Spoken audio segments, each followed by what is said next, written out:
You work for nothing. That phrase sounds like a punch to the gut. But if you felt a shiver, it's because a part of you knows it's true. You strive, you run, you get tired. And at the end of the month, it feels like you swam against the tide only to die on the shore. This isn't bad luck. It's a program, an invisible code running in your mind that sabotages you and keeps you trapped in this cycle of exhaustion. In the next few minutes, I'm not going to give you productivity tips. I'm going to give you the exact map your future self used to break this code. I'm going to show you the neurological mechanism that filters your opportunities and the ancestral lie you were taught about effort and reward. And in the end, I'll reveal the 4-phase method that reprograms this machine. If you stay until the end, you'll never look at your life the same way again. The decision to continue working for nothing or to finally reap the rewards of your effort will be made today. If you're ready to break the cycle, comment, "My power is being reclaimed now." The feeling that life is a constant repetition of effort without a greater purpose is not your imagination. This pattern isn't punishment or bad luck. It's a program. An invisible program that operates in the depths of your mind, consuming your vital energy before you can even direct it towards something that truly matters. You wake up already in debt, complete an endless to-do list, fight against the clock, and at the end of the day, the feeling of emptiness returns, faithful as a shadow. This routine doesn't build anything lasting. It only keeps you busy enough not to realize you've been stuck in the same place for years, just with a different backdrop. The truth is, you're operating in survival mode. Your mind, conditioned by scarcity, focuses only on avoiding pain, on not failing, on maintaining the little you believe you have.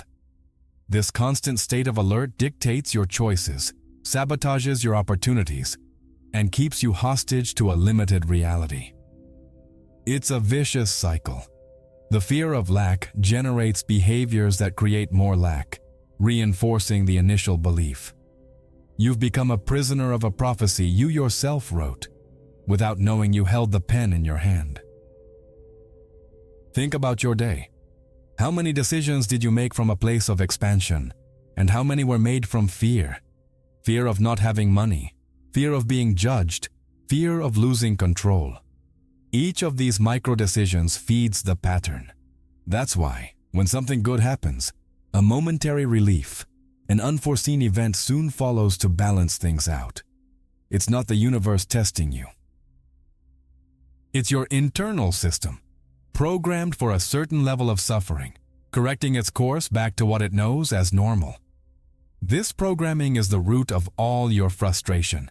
It's the reason why two people with the same opportunities achieve drastically different results. The difference isn't in the effort, but in the internal frequency, in what each person believes is possible for themselves. You're tuned to the radio of difficulty, and that's why that's the only music your life plays. You're not broken or unlucky.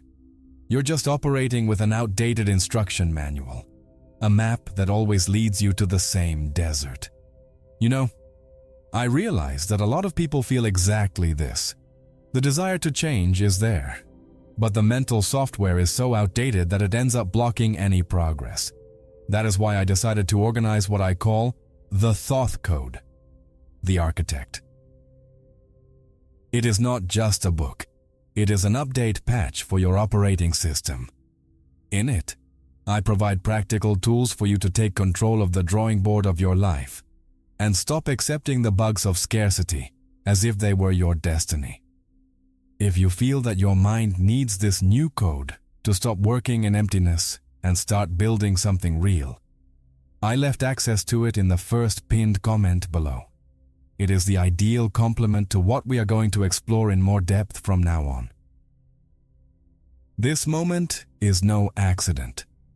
The synchronicity that brought you here is the first sign that the programming is failing, that a deeper part of you is seeking a way out. It's a call from your future self, the version of you that has already transcended this cycle and knows exactly the way. It sent you this map not to give you hope, but to give you the key. The door was always in front of you, but you were too busy looking at the walls of your own prison. What you feel now, this resonance, is the recognition of your own truth. It is your higher consciousness finally speaking. Breaking this cycle begins with deconstruction, with the courage to look at the illusion you have been calling reality.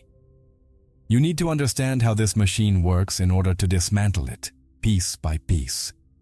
The illusion is powerful, but its structure is fragile, and it is based on a single premise that we are about to shatter. The fundamental illusion that sustains your suffering is the belief that reality is solid, external, and immutable. You wake up, look at the world around you, at your bills, at your job, and believe that these circumstances dictate the rules of your game. You feel like a victim of a scenario that was already set in motion, but this perception is a profound distortion. The material world, everything you can touch and see, represents only 1% of all that truly exists. It's the tip of a colossal iceberg. The other 99% reside in the realm of the invisible, in the dimensions of your mind, your emotions, your spirit. Before anything can manifest on the physical plane, it must first exist as a thought, be nourished by a feeling, and sustained by a belief. The sofa you sit on was once just an idea in someone's mind. The building you live in was a project, a vision. Material reality is not the cause, it is the effect. It is the belated reflection of what has already happened in your inner universe. Modern science has given this process a name: self-fulfilling prophecy. Sociologist Robert K. Merton formalized this idea decades ago, showing how a belief, even if initially false, can evoke behaviors that make it true. If you wake up certain that the day will be bad, your brain, like a loyal servant, will actively seek evidence to confirm this order. You will notice the traffic, the spilled coffee, the rude email. You are not just observing reality, you are co-creating it every second with the power of your focus. Scarcity is not a condition of the world, it's a filter in your mind. When you believe in lack, your brain becomes an expert at finding it. It ignores opportunities, kindness, solutions, and highlights only problems, threats, and limitations. You become a hostage to your own perception, living in an edited and impoverished version of the universe. Abundance, on the other hand, is not about having everything, but the ability to see the multiple options that have always been available. It's a matter of perception, not possession. This mental programming explains why diets fail, why New Year's resolutions are abandoned, and why money that comes in unexpectedly goes out just as quickly. Your nervous system has an internal thermostat for success and happiness. If your programming says you deserve a level 5 happiness and life delivers a level 8, your subconscious will panic. It will create a problem, a self-sabotage, to bring you back to the familiar and safe temperature of level 5. You're not fighting the world, you're fighting your own thermostat. The frightened ego, the part of you that identifies with survival, is the guardian of this illusion. It hates uncertainty and prefers familiar misery to prosperous unknowns. It convinces you that the material world is all that exists because in this world, it can control, measure, and predict. But true power lies not in control, but in the flow, in the ability to navigate the currents of the invisible. To change your life, you don't need to fight against external reality. You need to recalibrate the source from which it emanates. Therefore, the first great truth to integrate is this: your life is not a reflection of the world. The world is a reflection of your inner life. Every person, every event, every challenge is a mirror showing exactly what is happening inside you. If you see struggle, it's because there is struggle within you. If you see scarcity, It's because you feel scarce inside. Change doesn't begin out there. It begins in here by understanding the exact mechanism your brain uses to construct this illusion. Deep within your brain, at the base of the brainstem, lies a neurological structure about the size of a little finger called the reticular activating system, or RS. It's not just a part of the brain, it's the gatekeeper of your consciousness. Its function is brutally simple and relentlessly efficient. It filters reality for you. Every second, about 11 million bits of sensory information bombard your system, but your conscious mind can only process about 40. The decision about which 40 bits reach you is made by the RAS. And what criteria does this gatekeeper use to decide what goes in and what stays out? His beliefs, his expectations, his internal programming? The RAS is like the algorithm of a social network. It shows you more of what you already interact with. If your internal programming, your deepest beliefs, scream that you are not capable, that you don't deserve success, or that the world is a dangerous place, the RAS will obediently block all evidence to the contrary. Opportunities, solutions, the right people will literally become invisible to you. The classic example is that of the red car. You decide to buy a red car and suddenly you start seeing red cars everywhere. Reality hasn't changed. The number of red cars in your city hasn't increased. What has changed is your filter. You've given a new instruction to your reticular activating system. Red cars are important to me now, and it, like a perfect assistant, has begun to highlight them from the background noise. Now imagine applying this same principle to abundance, to love, to opportunities. Genuine optimism, therefore, is not naivete or forced positive thinking. It is a neurological skill. It is the ability to program your RAS, reticular activating system, to actively seek possibilities, solutions, and resources. A person with an abundance mindset is not someone who ignores problems, but someone whose brain is trained to see multiple ways to overcome them.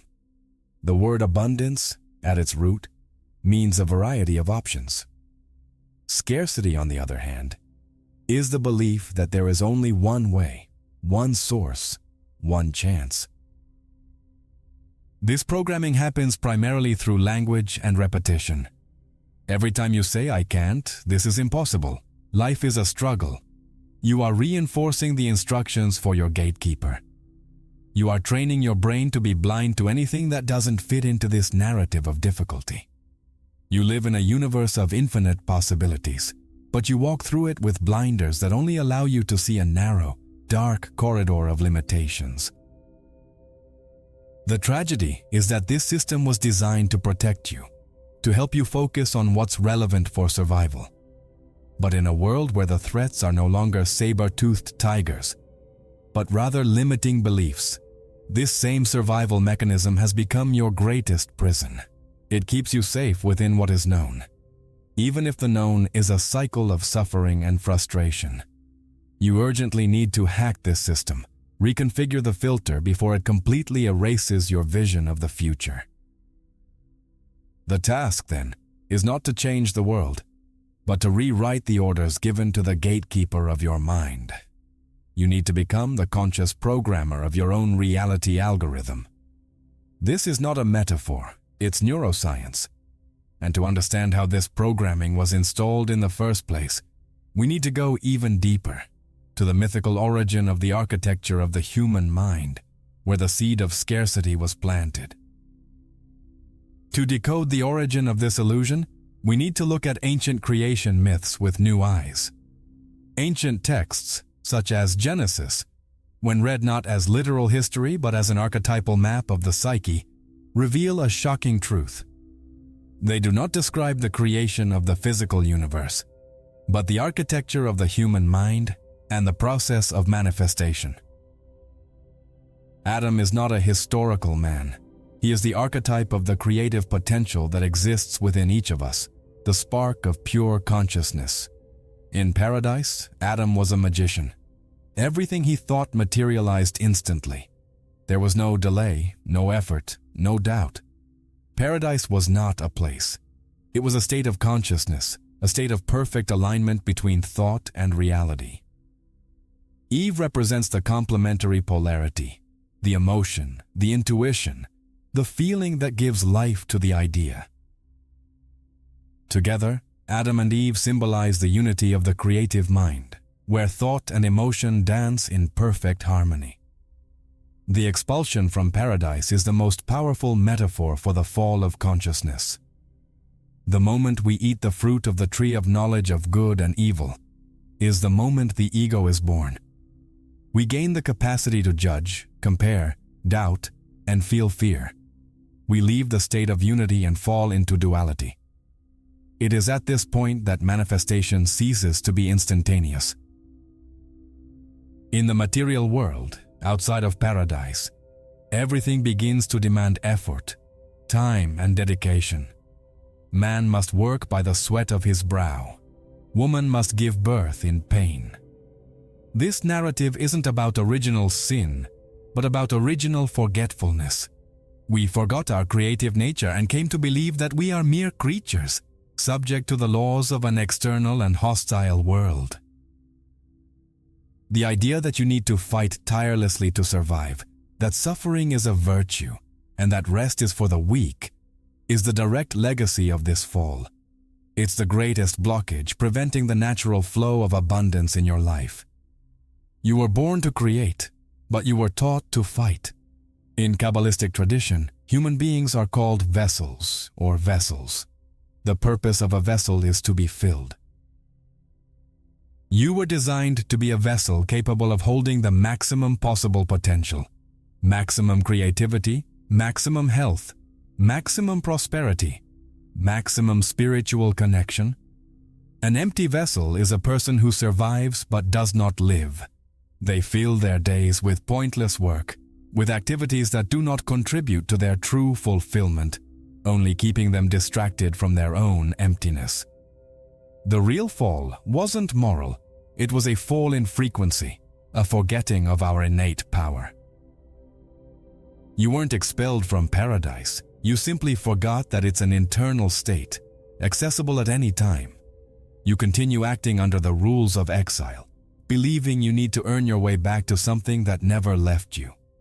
The pain of labor and childbirth isn't divine punishment. It's the result of creating from resistance and fear, instead of creating from flow and trust. Your future self remembers this. It operates from the consciousness of paradise, from the state of creative unity. It knows that forced effort is a sign of misalignment, not dedication.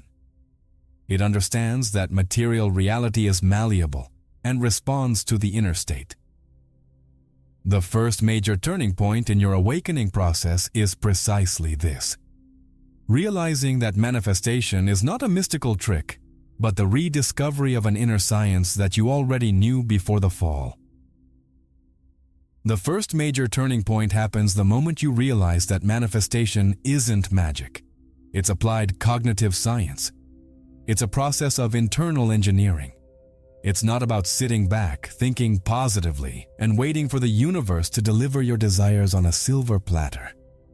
It's about a deliberate and precise alignment of your mental, emotional, and physical dimensions, all pointing in a single direction like a laser beam.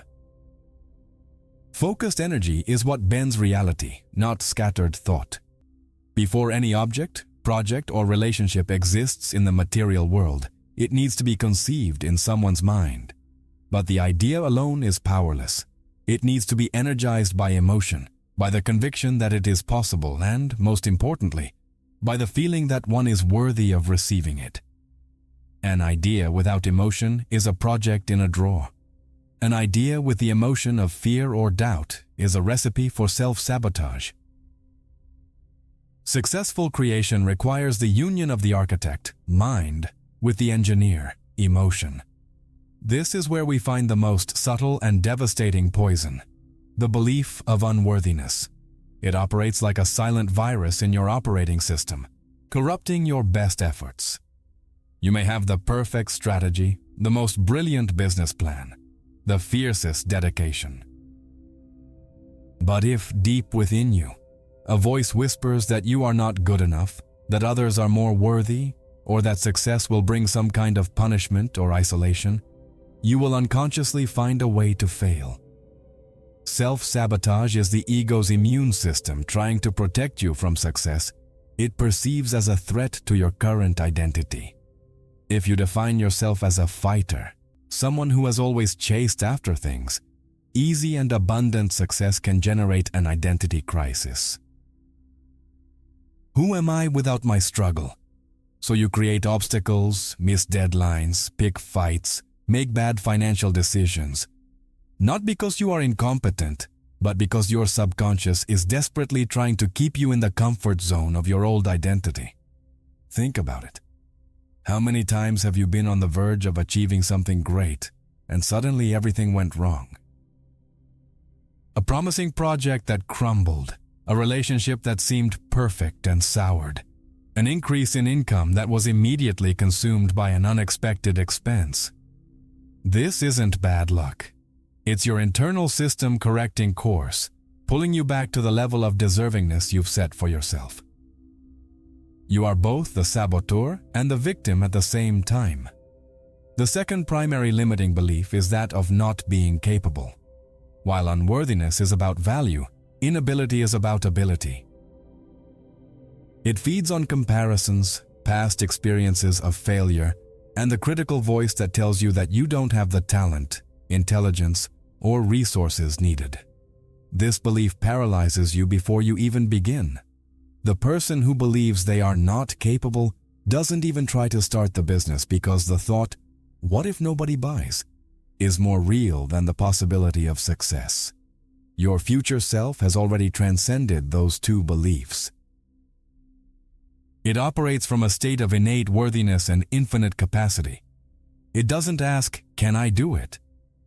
It asks, "How am I going to do it?" It doesn't question its worth. It expresses it. It is patiently waiting for you to stop identifying with the voice of the saboteur and start listening to the voice of the creator.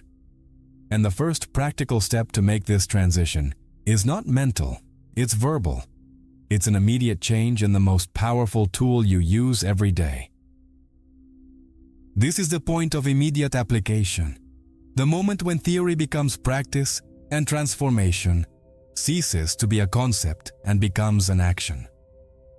From now on, you will radically change the way you talk about your life, about yourself, and about the world. Stop describing your reality as an immutable burden. The language you use is not merely descriptive, it is creative. It is the most direct and powerful programming tool you possess to instruct your reticular activating system. Every word that comes out of your mouth is a command. It's a decree. When you say life is hard, I never have money, nothing works out for me, you're not stating a fact. You're issuing an order for your brain to seek, find, and validate evidence that confirms that statement. You are, literally, building the walls of your own prison with the bricks of your words. A person's life is a self-fulfilling prophecy through the vocabulary they choose to use. From today onward, you will eliminate these phrases from your vocabulary. It's not about lying to yourself or pretending the problems don't exist. It's about shifting the focus of your language from the problem to the solution, from limitation to possibility. Instead of "this is impossible," you will say, "How can I make this possible?" Instead of "I don't have money," you will ask, "What are the opportunities to create more resources?" Instead of "I am overwhelmed," you will affirm, "I am expanding my capacity to manage energy." This change is not trivial. It's a neurological recalibration. Every time you replace a limiting phrase with an empowering question, you force your brain to switch from defense mode to creation mode. You compel it to seek new connections, to find hidden resources, to see paths that were previously invisible. Extremely successful people are obsessively careful with their words, not because they are superstitious, but because they understand that they are constantly programming their own reality. Do this exercise now. Think about the 3 negative phrases you repeat most often about your life. Write them down, feel their weight, the contracting energy they carry. Now for each one, create a new phrase or question that opens up possibilities. Replace. I don't deserve this with, I am opening myself to receive more. Replace. I always sabotage myself with, I am learning to be my greatest ally. Feel the change in your body energy as you say the new phrases. It's subtle, but it's real. The word is the portal that connects the invisible world of thoughts with the visible world of matter. In ancient traditions, the power of the word, of sound, was considered the primordial creative force. In the beginning was the word. This is not poetry. It's an instruction manual. Your spoken word carries a vibrational frequency that organizes the energy around you. By changing your language, you change your frequency and consequently, change what you attract into your experience. Maintain this practice with discipline. Correct yourself every time you slip back into the old pattern. Do it aloud if necessary. Cancel, I meant. You are training a new muscle, the muscle of conscious creation. At first, it will seem artificial, but with repetition, it will become your new nature. You will literally be rewriting the source code of your reality. And in doing so, you will discover that the biggest obstacle in your path was not a lack of resources, but the deep fear that prevented you from acting. The second major narrative twist occurs when you unmask the ego's greatest trap, the fear of making mistakes. The ego, that mental construct that identifies with your name, your history, and your possessions, has an existential dread of failure. For it, a mistake is not an event, it's an annihilation of its identity. It fears the judgment of others, the loss of status, the confirmation of its own inadequacy. And to avoid this pain, it prefers the paralyzing security of mediocrity to venturing into the realm of greatness. However, for the consciousness that inhabits your body, for your true self, the concept of failure simply does not exist. It is an invention of the ego. For consciousness, there is only experience. There is data collection, learning, expansion, and evolution. An unexpected result is not a failure. It is feedback. It is the universe showing you a more efficient path, a better approach, a belief that needs to be adjusted. Every mistake is a valuable piece of information in your mastery process. When you integrate this truth at a cellular level, the weight of perfectionism dissolves. The pressure to get it right the first time disappears. You stop working for nothing, to avoid the pain of failure, and start working to expand your experience, to collect as much data as possible. Life ceases to be a performance test and becomes a laboratory for experimentation.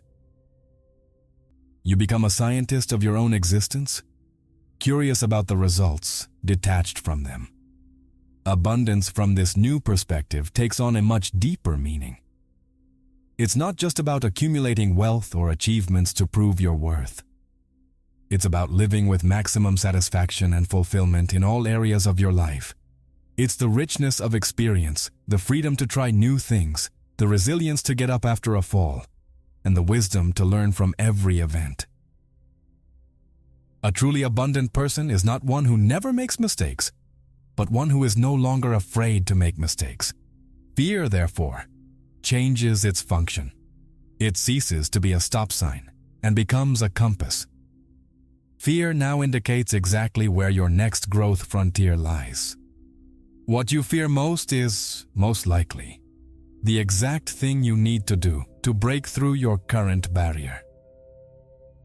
Fear is merely a sign that you are about to access a new level of power, and your ego is trying to keep you in the safety zone of the previous level. Walking towards fear becomes the fastest path to freedom. Think about your biggest dream, the one you keep secret for fear it's too big. What's stopping you from taking the first step?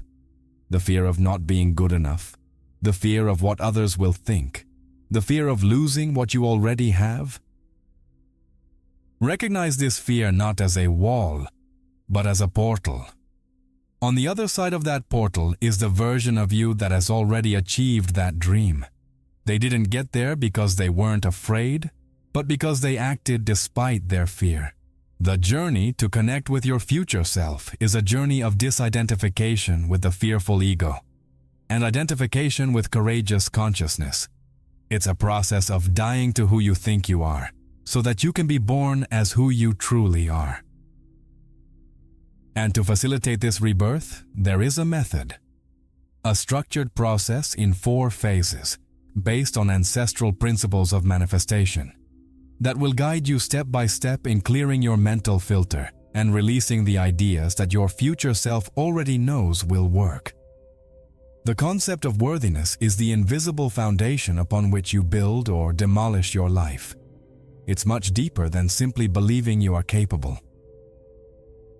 Ability is a skill, something you can acquire through practice and repetition, like learning to drive a car. Worthiness, however, is not a skill. It's an identity. It's an internal permission you give yourself to receive, to occupy space, to thrive. You can be the most capable person in the world, but if you don't feel worthy, you will find a way to give back everything you achieve. This lack of self-worth is a silent, treacherous voice. It doesn't shout, it whispers. It appears as a hesitation before asking for a raise, as discomfort when receiving a compliment, as a need to justify oneself when something good happens. It's the inner saboteur that slams the handbrake when you're about to cross the finish line. It acts in the shadows, disguised as humility, prudence, or realism, but its true function is to keep you within the confines of the identity it knows. Many people don't actively think I don't deserve it, but their actions are a glaring reflection of that belief. They create obstacles where none exist, postpone important projects for trivial reasons, initiate conflicts in healthy relationships, and spend money impulsively soon after receiving it. It's a pattern of self-sabotage that ensures external reality never surpasses the glass ceiling of their internal identity. The universe may offer you a banquet, but if you only feel you deserve crumbs, you'll only take crumbs home. This programming of unworthiness is often inherited. It's absorbed in childhood through direct or indirect messages that you need to be perfect to be loved, that money is dirty, that success corrupts, or that your family is made up of simple people. These ideas crystallize in your subconscious and become your truth. You grow up and, even if your conscious mind desires success, your unconscious programming works 24 hours a day to keep you safe within the old family definition.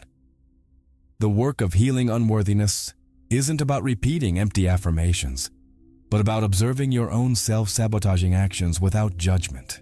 It's about asking yourself, what part of me believes I don't deserve this?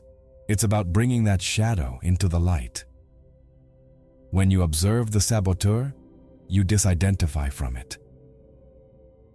You realize it's just an old program running, not who you truly are. This conscious observation is what begins to dissolve its power over you. Merit, therefore, is the foundation. Without a solid foundation of inner permission, any structure you try to build is doomed to collapse. You can learn all the manifestation techniques in the world, but they will be like water poured on an impermeable stone. Real transformation doesn't begin with what you do, but with who you believe you have the right to be. You need to give yourself permission to receive before you can create. That's why your future self seems so distant. It's not more capable than you. It has simply given itself the permission you still deny yourself. It operates from a state of unconditional worthiness. And to build that same foundation, you need to understand the universal pattern of creation it uses, a process that exists in all traditions and that transforms the invisible into matter. There is a specific pattern, a four-phase code that governs all creation in the universe, from the formation of a galaxy to the building of a business. Before anything can materialize in the physical world, it inevitably needs to go through these 4 stages. Understanding this process is not an option. It's the key to unlocking your power of manifestation and stopping creating by accident and starting to create with intention. The first phase is yod, thought. It is the spark, the pure idea that arises from the vacuum of infinite potential. It is a point of light in the darkness, without form, without substance, only pure possibility. It is the moment when the idea of a book, a song, a company flashes in your consciousness. Most people receive these divine sparks every day, but discard them as if they were insignificant, without understanding that they have just witnessed the birth of a universe. The second phase is he, the emotion. An idea without emotion is a body without a soul, inert. Emotion is the energy that gives life to thought, that nourishes and sustains it. It is the feeling of excitement, of passion, of certainty that you inject into your idea. It's when you not only think about the book, but smell the pages, visualize the cover, and are moved by the story. It is emotion that transforms abstract possibility into a magnetic project, which begins to attract resources and synchronicities. The third phase is vav, action. Vav is the connector, the bridge that unites the spiritual world with the material world. It is the concrete movement, the inspired action that sets the idea in motion on the physical plane.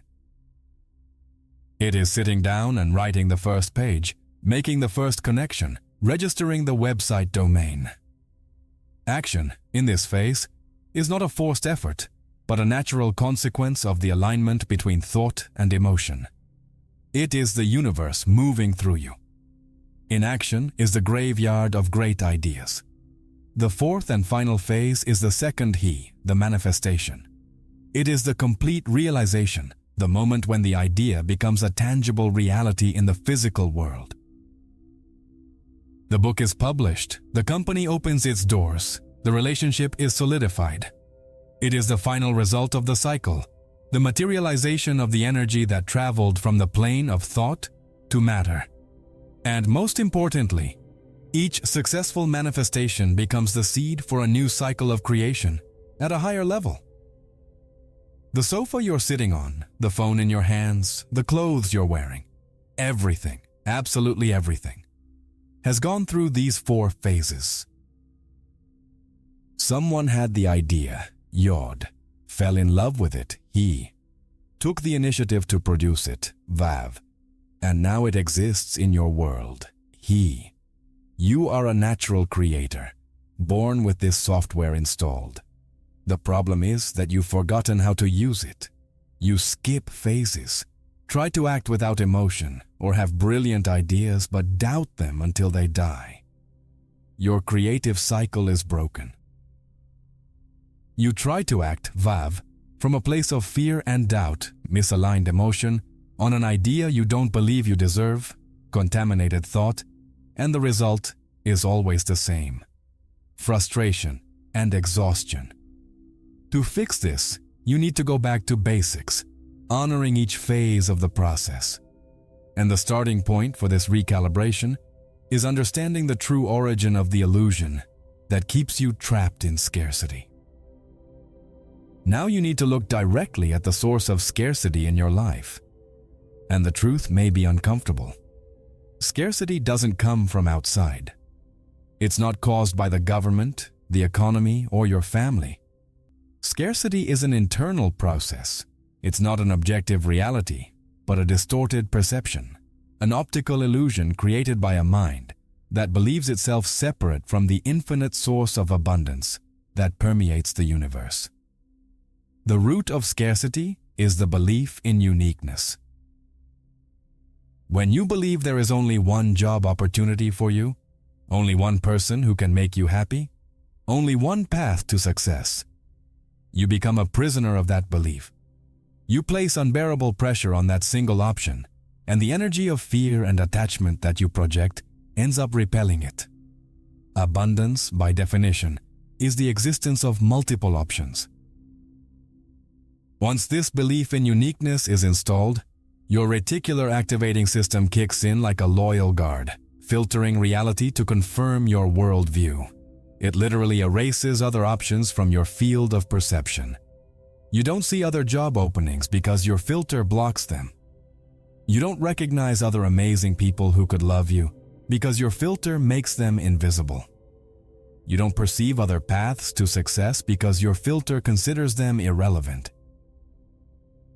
Abundance has always been there, all around you, all the time, like an ocean of possibilities. But you've been trying to fish in that ocean with a net full of holes, the net of your own limited perception. You look at someone who is successful and think that person was lucky or found the right opportunity. The truth is that that person's mind is calibrated to see opportunities that your mind ignores. The difference isn't in the world, it's in the filter.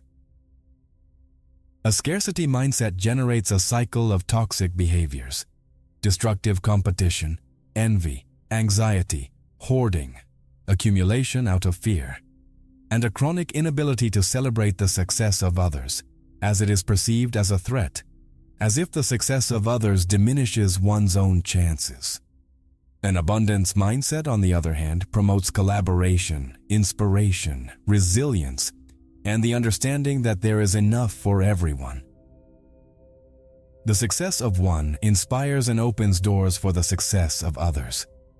The word survival is embedded in the very definition of scarcity. To live in scarcity is to live in a constant state of struggle for existence, an emergency mode that drains your vital energy and prevents you from creating. You cannot build an empire if you are constantly preoccupied with putting out small fires. You need to switch from survival mode to creation mode. And this is not a change of attitude. It's a change of identity. To break this illusion, you need a method, a clear and structured path that allows you, step by step, to dismantle the old scarcity programming and install a new operating system based on abundance. It's not enough to just want to change. You need a protocol, a sequence of actions that, when practiced consistently, guarantee transformation. Transformation is not an event, it's a process. To solidify this paradigm shift and make it permanent, you need a structured method, a precise 4-phase protocol that will guide you from victim to creator. This is not a positive thinking exercise, but a psychic surgery. Each phase builds the next, creating a momentum of transformation that becomes irreversible if you commit to the process. The first phase is disidentification. This is the most crucial step. You need to recognize, at a deep level, that you are not your thoughts, your emotions, or your limiting beliefs. You are the consciousness that observes all of that. You are not the fear. You are the space where fear appears and disappears. You are not the belief that you don't deserve it. You are the presence that witnesses that belief. This simple shift in perspective, from being in the midst of the storm to observing it from a safe place, creates the necessary space for change. The second phase is filter clearing. Once you have created space through disidentification, you can begin to actively reprogram your reticular activating system. This is done primarily through consciously changing your language, as we have already explored. You stop using words that reinforce scarcity and begin using words that open up possibilities. You become a vigilant guardian of the portals of your mind, your eyes, your ears, and especially your mouth. You stop consuming negativity and stop producing it. The third phase is the unloading of ideas. With a cleaner filter, you become a more powerful antenna. Ideas, solutions, and insights begin to arrive with greater clarity and frequency. In Kabbalah, this is called downloading from the world of Atzilut, the matrix of all pre-existing ideas. You stop trying to think of a solution with your logical and limited mind and enter a state of receptivity, allowing the perfect solution, which already exists, to be discharged into your consciousness. Creativity becomes an act of reception, not of effort. The fourth phase is sustaining. This is the phase that tests your commitment. After initiating the change, the old mind and material reality will try to pull you back into the familiar pattern. Sustaining is the daily practice of maintaining consistency between what you think, feel, and do, even when the outside world has not yet reflected your new inner reality. It is about maintaining faith in the process, continuing with the practices, and acting as the person you are becoming, not as the person you were. This four-phase method is not linear, it's cyclical. You will constantly be disidentifying from new layers of beliefs, clearing your filter, receiving new ideas, and sustaining your new vibration. It's an upward spiral of growth. Each cycle takes you to a new level of awareness and manifestation capacity. It's not about reaching a final destination of perfection, but about falling in love with the process of continuous expansion. This protocol is your roadmap out of the jungle of scarcity. It gives you a clear framework to navigate your transformation. There are no more excuses for not knowing what to do. The path is laid out. The question now is no longer how, but when. Your future self already masters this protocol. It lives in this cycle of conscious creation. And it knows that the foundation of all this is the understanding that scarcity is the greatest lie ever told. The universe operates in a state of such vast abundance that the human mind, conditioned by limitation, can barely comprehend it. The proof is everywhere, from the billions of stars in a single galaxy to the trillions of cells that make up your body. Nature knows no scarcity, it knows cycles, transformation, and generosity. A single seed can generate an entire forest. Scarcity is not a law of the universe. It is a rule created by man to control other men. Scarcity is the lie they told you to keep you small, docile, and dependent on an external system. They taught you that resources are limited, that you need to compete fiercely for them, and that there will always be winners and losers. This lie, repeated for generations, has become mass hypnosis. You were born into a world that already believed this, and your mind absorbed this programming as if it were absolute truth. But a lie, no matter how old or widely accepted, remains a lie. When you finally awaken to the reality that you are a multidimensional being, a point of consciousness experiencing itself in a physical body, the illusion of scarcity begins to completely dissolve. You realize that you are not separate from the universe. You are the universe in expression. You are not here to fight for a piece of the cake. You are here to realize that you are the bakery itself, capable of creating as many cakes as you desire. You are not here to survive. Survival is the lowest level of existence. You are here to create, to bring something from the invisible to the visible, from the unmanifest to the manifest. Just as the magicians and gods did in ancient myths, these stories are not fairy tales. They are coded memories of your true potential. The power to invoke new realities, to alter your timeline, to manifest your desires, has always been in your hands. What you lack is not power, it's courage. The courage to take full responsibility for your reality. It's easier to blame the world, the government, your parents. It's more comfortable to see yourself as a victim of circumstances. Taking ownership of your creative power means abandoning all excuses. It means recognizing that every aspect of your life, good or bad, was somehow attracted or allowed by you, by your state of consciousness. This radical responsibility is frightening to the ego, but it is the only gateway to true freedom. As long as you believe that power lies outside of you, you will forever be a slave. When you reclaim your power, you become the sovereign of your own kingdom. You stop asking the world for permission to be happy, prosperous, and loved, and begin to decree this as your reality. Your future self lives in this state of sovereignty. It doesn't react to life. It creates it. It doesn't wait for opportunities. It generates them. It has understood a fundamental secret that completely transforms the human experience. Life is not a battle. It's a game. And this perception changes absolutely everything. There's a closely guarded secret among those who have achieved extraordinary success and lasting inner peace. They've discovered that life isn't a struggle for survival, as most believe. Life is a game. And the moment you understand the implications of that, the pressure, the fear, and the weight disappear from your shoulders. You cease to be a soldier on a battlefield and become a player in an infinite playground. When you understand that you're in a game, the rules change. Failure loses its terrifying power. In a game, there is no failure. There is only game over, try again. You can experiment, take risks, make mistakes, and learn from them without the crushing weight of judgment. The most successful players are not those who never lose, but those who are not afraid to lose, because they understand that each loss is just a round, an opportunity to learn the strategy and come back stronger.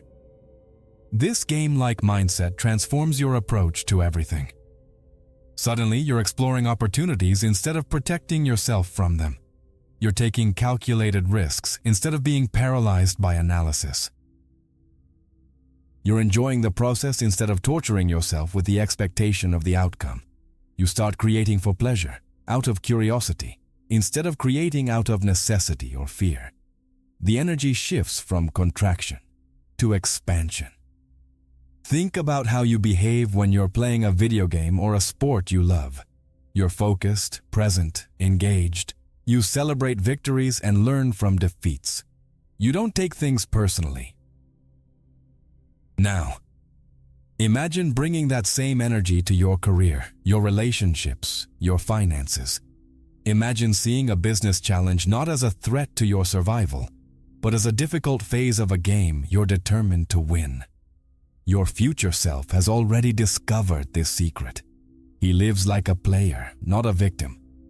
He wakes up in the morning excited to see what challenges and opportunities the day's game will present.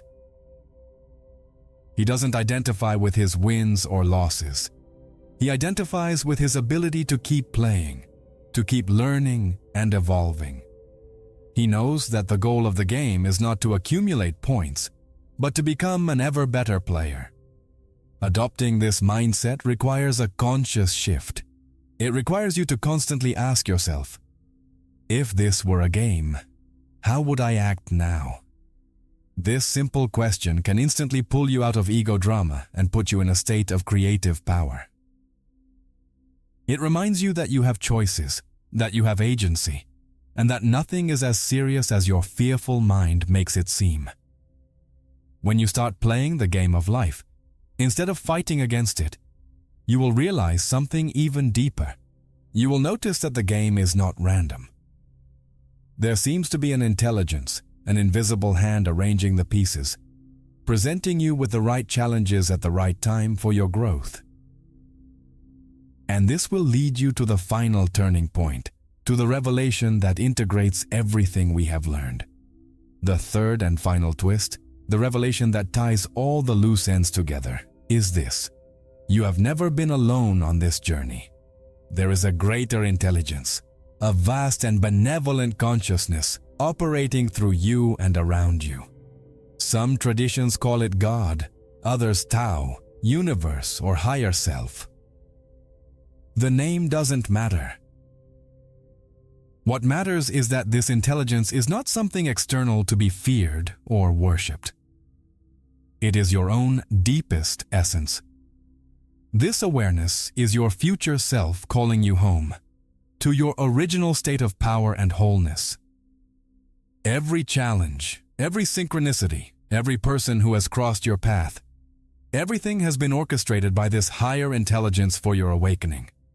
Life isn't happening to you. It's happening for you. There are no accidents. The universe isn't conspiring against you. It's conspiring in your favor, in a grand conspiracy of abundance.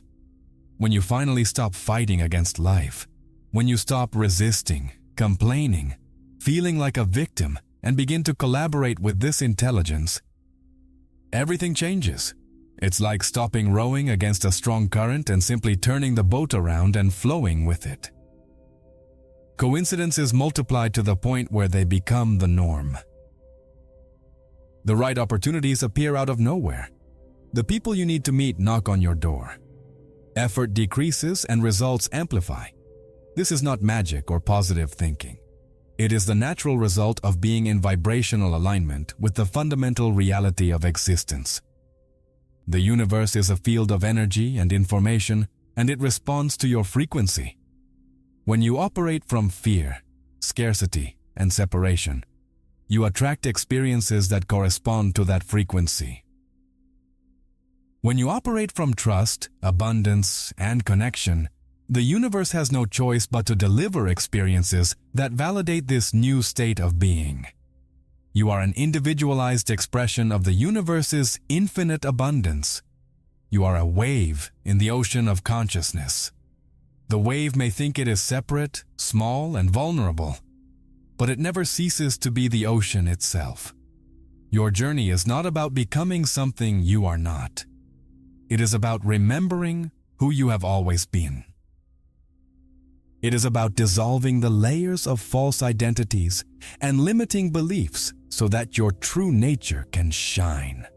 When you finally believe it, not as an intellectual concept, but as a truth felt in every cell of your body, life becomes a mirror reflecting that belief back to you. The world doesn't change, but your experience of it is radically transformed. You realize that heaven and hell are not places. They are states of consciousness, and the choice between them is yours at every moment. Now all the knowledge has been delivered. The map is in your hands. You understand the illusion, the mechanism, the protocol, and the ultimate truth. The theoretical journey ends here. What remains is the moment of reintegration, the point of decision where knowledge must become action and transformation, a lived reality. The moment of reintegration has arrived. The knowledge has been transmitted, the path has been illuminated, and the choice is now entirely yours. You can treat everything you've heard as an interesting theory, close this page, and return to the familiarity of your cycle of exhaustion. Or you can make a decision, here and now, to take control of your mental filter and begin building a new reality. There is no middle ground. Inaction is a decision for stagnation. You can continue working for nothing, trapped in the repetition of unrewarding effort, feeling life slipping through your fingers. Or you can declare today that this pattern ends here. Your future self, the version of you that is already free, prosperous, and fulfilled, already knows the way. It has guided you to this very moment, handing you the map through this knowledge. It is waiting on the other side of your decision. If this message resonated deep within your soul, if you felt the call to awaken, then anchor that decision in the physical world. Leave a comment below, not for me, but for yourself. Write a declaration of power. I am the creator of my reality. I choose abundance. My power is being reclaimed now. Make your decision real, visible, undeniable. So, sign up so we can continue this journey together. This is not the end, it's the beginning of a new way of living. By signing up, you signal to yourself and the universe that you are committed to your growth. Share this knowledge. Be the beacon you needed when you were lost in the darkness. Send this message to someone you know who is also working for nothing, trapped in the illusion of scarcity. Transformation is not a future event. It began the exact moment you pressed play and allowed those words to enter your consciousness. Each part you watched was a layer of the old identity dissolving. Now is the time to materialize this new reality through your choice and your action. Not tomorrow, not next week. Now. The rite of passage is complete. You have received the knowledge, faced the shadow, and now stand on the threshold of a new life. You cannot unsee what you have seen. You cannot unlearn what you have learned. The seed has been planted. The only question that remains is whether you will water it with your daily attention and commitment. You will never be the same again. A part of you has awakened and it will not sleep again. The journey ahead will be challenging, but now you have the map. You are no longer lost. Welcome to the first day of the rest of your creative life. The game has begun. If this video touched your soul, I have an invitation that goes beyond knowledge. For our mission to stay alive and reach more minds, we need to move forward together. Today, the most powerful way to support this channel is through an exchange. By acquiring the ebooks, you receive the keys to mental alchemy and the laws of consciousness, and we receive the support needed to keep going. It is not just a purchase. It is your mark of commitment to the awakening we promote here. Without this support, our journey becomes limited. The link is pinned in the first comment. Shall we keep this frequency active?